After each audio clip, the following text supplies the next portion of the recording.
நம்ம சேனல்ல செலிபிரிட்டிஸ் பத்தின நிறைய இன்ட்ரெஸ்டிங்கான விஷயங்கள்லாம் பார்த்துட்டு வரோம். அப்படிதான் இப்பவும் அப்டேட்ஸோட வந்திருக்கு. அது யாரை பத்தின்ட்டு எல்லாம் தப்பு வச்சு கெஸ் பண்ணியிருப்பீங்க. ஆமாங்க, மகாநதி காவேரி இவங்களை பத்தி தான் பார்க்க போறோம். இவங்களை பத்தி பார்க்கறதுக்கு முன்னாடி இது வரைக்கும் யாரெல்லாம் நம்ம சினி சமூகம் சேனலை சப்ஸ்கிரைப் பண்ணலையோ அவங்க எல்லாரும் மறக்காம சப்ஸ்கிரைப் பண்ணிட்டு பக்கத்துல இருக்க பெல் ஐக்கானையும் மறக்காம பிரஸ் பண்ணிடுங்க. மகாநதி அப்படின்னு சொன்னாலே ஃபர்ஸ்ட் எல்லாருக்கும் ஞாபகம் வருது முன்னாடியிலிருந்து பழைய காலத்து அந்த படங்கள் தான், அந்த 90s வந்த படங்கள் தான் ஞாபகத்துக்கு வரும். இப்போ அதே மாதிரி ரீக்ரியேட் பண்ணுறாங்களோ அப்படின்னு நினச்சிட்டு இருந்தா இது வேற மாதிரி போயிட்டுருக்கு. ரொம்ப இன்ட்ரெஸ்டிங்காக மக்கள் மத்தியில் நல்ல வரவேற்பு கிடைச்ச ஒரு சீரியல் அப்படின்னே சொல்லலாம். அதுலேயும் குறிப்பாக மகாநதி காவேரி அண்ட் விஜய் இந்த பேருக்காகவே இந்த சீரியலை நிறைய பேர் பார்த்துட்ருக்காங்க. எதிர்பார்க்காத ஒரு கேரக்டர் தான் இந்த விஜய் அப்படின்னே சொல்லலாம். ஏன்னா சில மாதங்களுக்கு முன்னாடி தான் இந்த கேரக்டர் உள்ளே வந்தாங்க.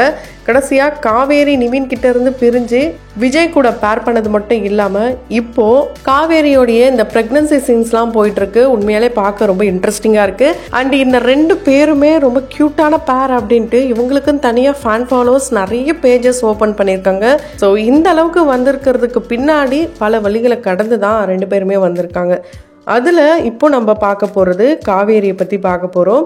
ஆல்ரெடி நம்ம என்னதான் பயோகிராஃபிலாம் பார்த்துருந்தாலும் அவங்களுடைய பர்சனல் லைஃப்பை பற்றிலாம் எந்த இடத்துலையும் அவங்க மென்ஷன் பண்ணதில்லை.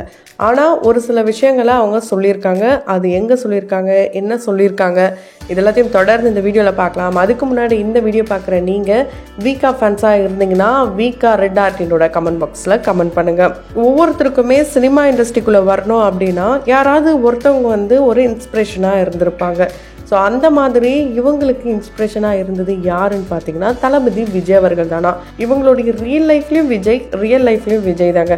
ஆமாங்க, ஃபஸ்ட்டு ஒரு க்ரஷ்னா அது தளபதி விஜய் தானா. குஷி படத்தில் இவங்களுக்கு விஜய் அவர்களும் ரொம்ப பிடிச்சதான். அதுலேயும் இந்த பாப்பு சாங்கில் ஜோதிகா போட்டிருந்தா அந்த ட்ரெஸ் வேணும், என்னுடைய பர்த்டேக்கு தான் வேணும்ன்ட்டு அடம் பிடிச்சி அவங்க வீட்டில் கேட்டாங்களாம். அந்த அளவுக்கு ரொம்ப பிடிக்குமாம் தளபதி விஜய் அவர்களை. ஸோ விஜய் அவர்களை பார்க்கணுன்றதுக்காக அவர் கூட நடிக்கணுன்றதுக்காக தான் இவங்க இந்த இண்டஸ்ட்ரியை சூஸ் பண்ணியிருக்காங்க. ஆனால் இந்த இண்டஸ்ட்ரியை இவங்க சூஸ் பண்ணுறதுக்கு முன்னாடியிலேருந்தே, அதாவது காலேஜ் டைம்லேருந்தே வீட்டில் சொல்லும் போது அதெல்லாம் நம்ம குடும்பத்துக்கு செட் ஆகாது அப்படின்னு சொல்லியிருக்காங்களாம். இவங்க அப்பா பார்த்திங்கன்னா ஒரு ஆர்மி ஆஃபீஸர். ஸோ எப்படி இருந்திருப்பாங்கன்றது கண்டிப்பாக புரிஞ்சிக்க முடியுது. இவங்களுக்கு ஸ்கூல் க்ரஷ் அப்படின்றதுலாம் ஒன்றும் கிடையாதான். ஏன்னா 2 வருஷத்துக்கு ஒரு முறை மாறிக்கிட்டே இருப்பாங்களாம் ஸ்கூல். அப்படி மாறிட்டே இருக்கும்போது கூட காலேஜ் டைமில் 19 வயசில் இவங்களுக்கு காதலும் மலர்ந்திருக்கு. வீட்லேயும் மாட்டியிருக்காங்க. ஒரு வருடத்துலேயே இந்த காதல் முடிவுக்கும் வந்திருக்கு. ஸோ இந்த காதலால் இவங்க ரொம்பவே அப்செட் ஆகிட்டாங்கன்னா, ரொம்ப ஹர்ட் ஆச்சாம். இவங்களுடைய இந்த 2 பேருடைய காதல் பார்த்திங்கன்னா 2 பேருக்குமே அந்த ஒரு டாக்ஸிக்கான ரிலேஷன்ஷிப்பாக இருக்கிற மாதிரி ஃபீல் ஆகிச்சாம். ஸோ நம்ம போகிற பாதைகள், நம்ம செய்கிற செயல்கள் நமக்கே டாக்ஸிக்காக இருக்குன்னும் போது மற்றவங்களுக்கு எப்படி இருக்கும் அப்படின்ட்டு தான் இவங்க 2 பேரும் சுற்றி இருக்கிறவங்க இவங்களை உசுப்பேத்தி செம்மையாக கடுப்பேற்றி ஃபைனலாக இந்த காதல் பிரேக்கப் ஆகுது. அதுலேருந்து மீண்டு வர்றதுக்குள்ளே போதும்னு ஆயிடுச்சாம். ரொம்பவே கஷ்டப்பட்டாங்களாம். இருந்தாலும் அந்த ஒரு காதலிருந்து இதுக்கப்புறம் இவங்க லவ்வே பண்ணாத ஒரு சூழல் தான் அமைஞ்சிருக்கு. ஏன்னா தன்னைத்தானே பிஸியாக ஆக்கிக்கிட்டாங்களாம். இவங்களுடைய வீட்டில் எப்படின்னா, ஒரு பொண்ணாக இருந்தால் படிக்கணும், வேலைக்கு போகணும், சம்பாதிக்கணும், கல்யாணம் பண்ணி குழந்தை குட்டி அப்படின்னு செட்டில் ஆகிடணுமா. அதே மைண்ட் செட்டோடு தான் இவங்கள வளர்த்துருக்காங்க. இவங்க திருவன்றமில் ட்ரைனிங் முடிச்சிருக்காங்க. இவங்க பிஇ முடிச்சிருக்காங்க. சாஃப்ட்வேரில் இவங்க ஒர்க்கும் கிடைச்சிருக்கு. அந்த வகையில் பூனேயில் placement. So first flight experience ரொம்பவே பயங்கரமாக இருந்ததாம். வாழ்க்கையில் இது வரைக்கும் அந்த மாதிரி ஒரு எக்ஸ்பீரியன்ஸ் கிடைச்சதே இல்லையாம். இந்த ட்ரெயினுக்கெலாம் நிற்கிற மாதிரி தான் இவங்க ஃப்ளைட்டுக்கு நின்றுட்டு இருந்தாங்களாம். அப்புறம் அங்கே இருக்கிற செக்யூரிட்டி தான், என்னம்மா ரொம்ப நேரமாக வெளியே நிற்கிறேன்னா, இல்லை ஃப்ளைட் வரும், நான் போகலான்னு பார்க்குறேன், எந்த ஃப்ளைட் வரும் சொல்லுங்களேன் அப்படின்ட்டு அங்கே இருக்கிற செக்யூரிட்டிக்கிட்டே கேட்டாங்களாம். என்னம்மா வாசலே நின்னா எப்படி ஃப்ளைட் வரும், உள்ளே போயிட்டு உங்களுக்கு என்ன ஃப்ளைட்டு, என்ன டைமிங், நிறைய ஃபார்மாலிட்டிஸ்லாம் இருக்குது போ அப்படின்னு சொல்லி இவங்களை அனுப்பிச்சிருக்காங்க. அந்த அளவுக்கு தான் இவங்க இருந்திருக்காங்க.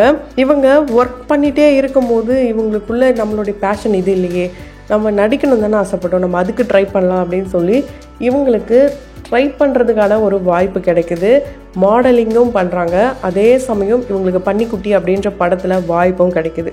இந்த வாய்ப்பு ரொம்ப ஈஸியாலாம் கிடைக்கல. நிறைய கஷ்டங்கள், நிறைய அவமானங்கள், எந்த ரோலாக இருந்தாலும் பரவாயில்லன்ற மாதிரி தான் இவங்க போயிருக்காங்க.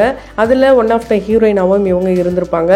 அதில் கிடைச்ச வெற்றியை விட இவங்களுக்கு இந்த சீரியலில் கிடைச்ச வெற்றி தான் ரொம்ப ரொம்ப அதிகம்.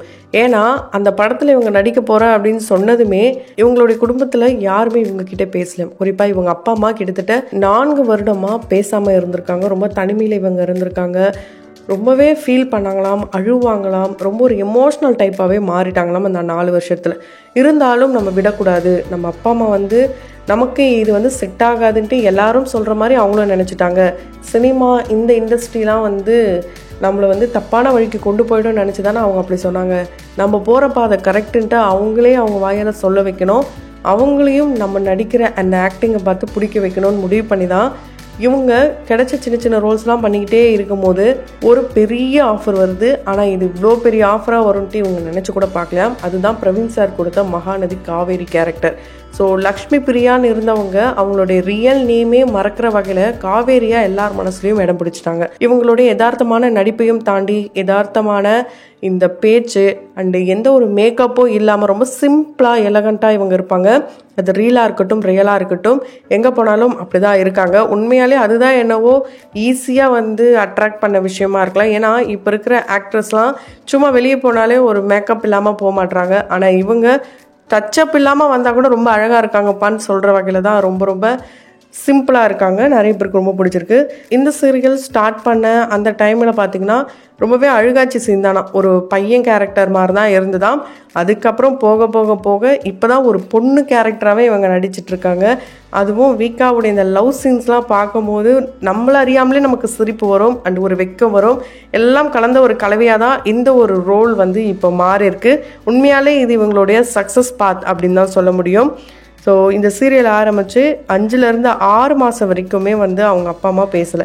ஸோ ஒரு 4.5 வருஷம் பேசாமல் இருந்த சமயத்தில் எல்லாருமே இவங்கள பற்றி பேச ஆரம்பித்தாங்களாம். அதுக்கப்புறம் தான் இவங்களுடைய ஃபேமிலியே இவங்கக்கிட்ட பேச ஆரம்பிச்சிருக்காங்க. பேசினது மட்டும் இல்லாமல் நீ இப்படி பண்ண அப்படி பண்ணுன்ட்டு சஜஷன் கொடுத்தாங்களாம். ஸோ அப்பா அம்மா நம்மளை புரிஞ்சுக்கிட்டாங்க அப்படின்னு நினச்சி ரொம்ப ரொம்ப சந்தோஷப்பட்டு இவங்க போயிட்டு திரும்பவும் நடிக்க ஆரம்பிக்கிறாங்க. ஸோ அப்பா அம்மாவும் பேச ஆரம்பிச்சிட்டாங்க. ரொம்ப ரொம்ப ஹாப்பியான லைஃபே வாழ ஆரம்பிச்சிட்டாங்கன்னே சொல்லலாம். இவங்களுக்கு இப்போது 32 வயசு ஆகுது. இவங்க லைஃப்பில் ஏதாவது ஒன்று அச்சீவ் பண்ணணும் அப்படின்னு நினச்சாங்க. ஸோ இப்போது ஆக்டிங்கில் அதை ஒரு முதல் படியாக எடுத்து வச்சு சக்ஸஸ்ஃபுல்லாக போயிட்டுருக்காங்க. இதே சக்ஸஸ்ஃபுல் கண்டிப்பாக லாஸ்ட் வரைக்கும் இவங்களுக்கு இருக்கணும். அண்ட் அது மட்டும் இல்லாமல் இவங்களுக்கு எந்த அளவுக்கு தளபதி விஜய் அவர்களுக்கு ரொம்ப பிடிக்குன்னா, இவங்க ஃபஸ்ட்டு ஹீரோயினாக ஒரு படத்தில் நடிக்கிறாங்க. ஃபுல் டைம், அதாவது ஃபுல்லாகவே இவங்க தான் ஹீரோயினாக நடிக்கிறாங்க அப்படின்னா அந்த படத்தை ஃபஸ்ட் ஷோக்கு விஜய் அவர்களை கூப்பிட்டு போய் ஃபஸ்ட்டு காட்டுவாங்களாம். அந்த அளவுக்கு விஜய் அவர்களை ரொம்ப பிடிக்குமாம். அப்போ சொல்லுவாங்களாம், உங்களை பார்த்து தான் சார் நான் நடிக்கணும்னு ஆசைப்பட்டேன். அவங்க எவ்வளோ சின்ன வயசில் ஆசைப்பட்டேன், இப்போது உங்களுக்கே என்னுடைய முதல் படத்தை போட்டு காட்டுறேன், எனக்கு ரொம்ப சந்தோஷம்னு சொல்லுவாங்களாம்.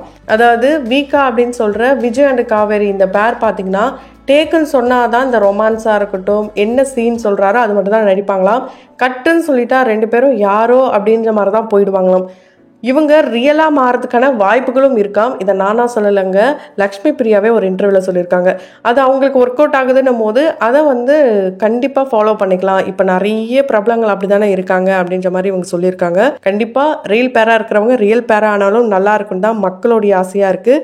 அதை நம்ம எல்லாரும் வெயிட் பண்ணி பார்க்கலாம். இவங்க பிக் பாஸ் சபரியோட க்ளோஸ் ஃப்ரெண்டு.